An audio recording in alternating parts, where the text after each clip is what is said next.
Welcome back, McFly subscribers. Today we're tying the Adams fly, a classic Catskill style dry fly that's been super effective for over 100 years. I will discuss this fly in more detail further in the video, as I'm sure you want to get started tying right away, but in case you haven't seen this channel before, this is McFly Angler.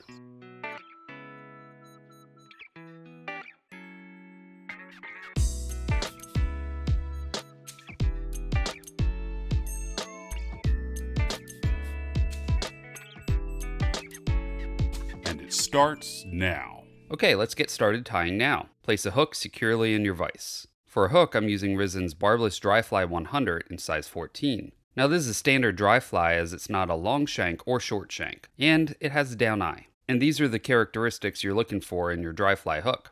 We will also need some thread, and I'm using Viva's 10-aught in brown today. Now if you're tying a fly much smaller than a 14, I would go with a finer thread like this 16-aught, and black is another popular color to use for this fly. If you're tying a fly much larger size, then go with something like a 6-aught. Now the 6-aught and 16-aught are both round threads, and the 10-aught is flat, so keep that in mind. Alright, let's start our thread an eye length back from the eye of the hook, and then go down about a third of the way down the hook shank, then back up to your tie-in spot.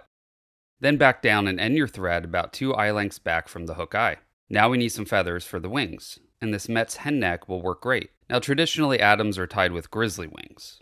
So this neck has some saddle feathers attached, which have rounded tips and are a bit more webby. And you can see the feathers on this side are a bit more pointed, which are the hen neck feathers. Here's a patch of just the hen saddle feathers. While not grizzly, you can use something like this. That is if you want to break away from the traditional grizzly wings. And you don't want to use rooster feathers as the tips are way too pointy to form the wings. Okay, let's select some good feathers here. Make sure both feathers have similar sized tips, and these will work great. Align the tips of both feathers and then grasp the tips with one hand, and strip off the majority of the feathers, leaving just the tips. Then cut off the extra fuzzies when you have enough stem to work with. This is what you will be left with, and we need to measure this. Grab a hook, and we want to measure out a hook shank length. This one is a bit too large still, so I'm going to strip off a few more fibers. Okay, that's about right there. And this is how tall the wing will sit up, exactly what I'm looking for. Now we need to turn the feathers around, so they're back to back and splay outward. This is easily done by twisting the stems in your fingers, which will help keep the tips aligned as well. Okay, split the hook with the 2 feathers like so. And then tie them in on bare stem, right behind where the fibers start, with 2 to 3 tight wraps. Then pull the wings upward and wrap in front of them to force them to stand up like so.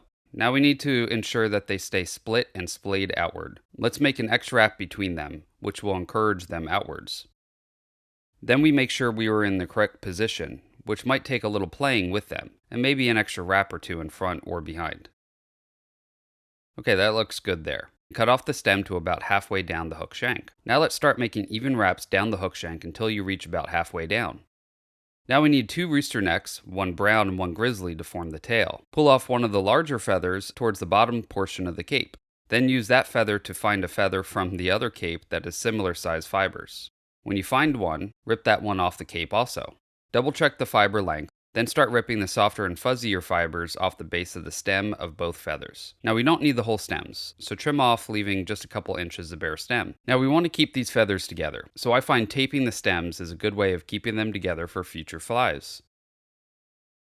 Let's check to make sure that the fibers are still aligned, which they are. Now we want to separate maybe a dozen or so of these fibers, and stroke them out sideways so the tips align. Then grasp the tips and rip them off the stem.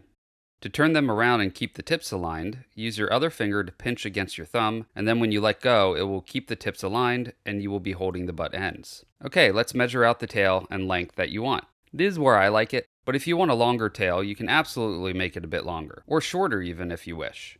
But I like my tails to be about a hook gap width. Okay, transfer that measurement to your other hand, and then place the butt ends between the feathers so that they stay straight on top of the hook shank, and start making 2 to 3 tight wraps.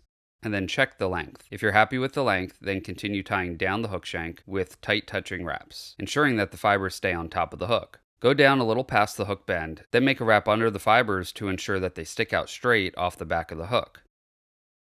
Then make 1 to 2 wraps in front of the tail to tame the flare out of the tail. Okay, let's trim off the waste fibers.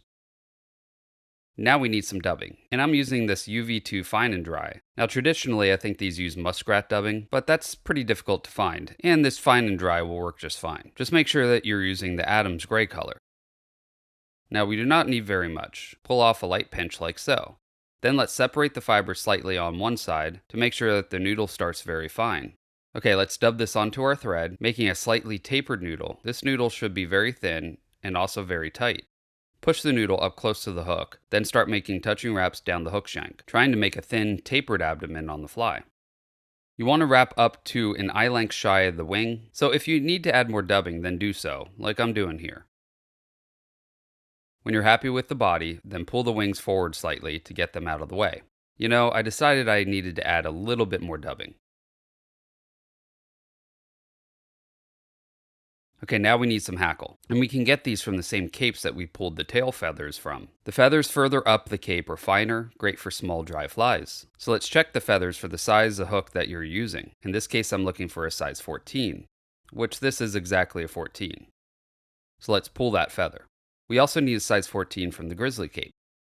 Now let's prepare these feathers for tie-in. Strip off the fuzzy and softer fibers towards the base of the feather, and trim off the excess, leaving a short piece of bare stem like this. Now let's strip off a very small amount of fibers on the far side of the feather to help force the feathers to twist the correct way. Now do the same thing with the grizzly feather, and here I want to show you what I mean about what direction the feather needs to twist. You can see how the fibers are angling rearward here slightly. So we're going to have the fibers angling down, and pull a few fibers off the far side like this.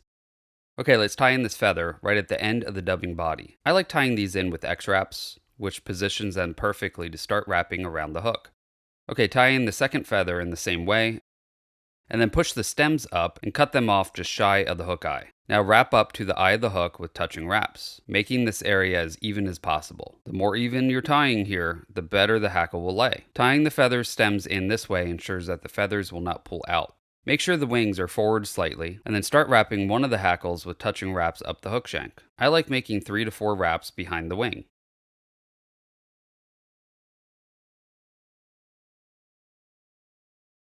When you reach the wing, pull it rearward slightly and make 1 wrap directly in front of it. If the feather gets too short, then grab some hackle pliers and grasp the tip. 3 wraps in front is sufficient. To secure the hackle without trapping fibers, angle that hackle forward slightly, and then start to wrap over the hackle. As soon as you pass the hackle stem, then pull the hackle rearward to finish the wrap. This forces the fibers rearward and keeps them out of the hook eye. Then make 1 more wrap to hold it tight, and then come in with some fine point scissors and cut off the waist. Pull the wings forward once again before starting to wrap the other hackle. Now the second hackle is a bit trickier as it wants to trap some of the previous hackle's fibers. Make 3 to 4 wraps behind the feather wings.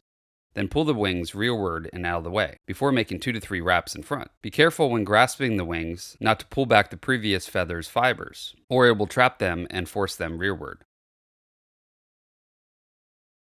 Okay, capture this feather in the same way. Now this tends to be a bit more difficult as you're now dealing with all those hackle fibers. Just do your best and trim off the waist. If you do have a few fibers that push forward like I do here, then you can push them rearward slightly with your fingernail before making a few wraps right in front of them. This will help force them back a bit out of the hook eye.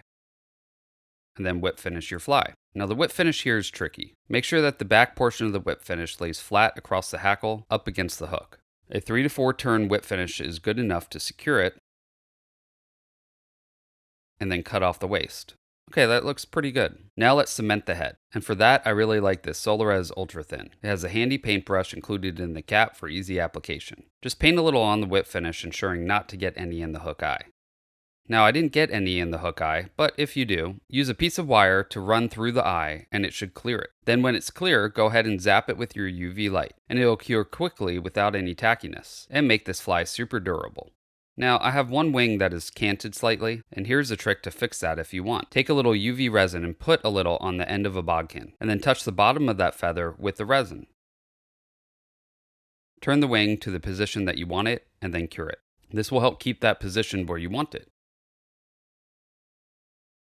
While still not perfect, much better. Okay, there we go, the finished Adams fly. What an amazing pattern this is. It's been around for over 100 years and is still just as effective and popular as the day it was created. It's made to imitate an adult mayfly, which it does very well, especially with those rounded wings. Now the Adams is just a specific color version of a Catskill style dry fly, and there are many types of Catskill dries out there, all tied in a similar way as this Adams, but the Adams is probably the most common and popular color scheme. Now I'm not sure why these color combos work well for imitating a mayfly. I guess it depends on which species of mayfly. However, this seems to be an all-round pattern, mimicking all types of mayfly species. However, if you want to tie a Catskill and a different color combo, you can use the exact same techniques as we did today, just change up the colors and even some materials. Here is a very small blue wing olive version, tied on a size 18 hook, and everything else is the same, just different colors.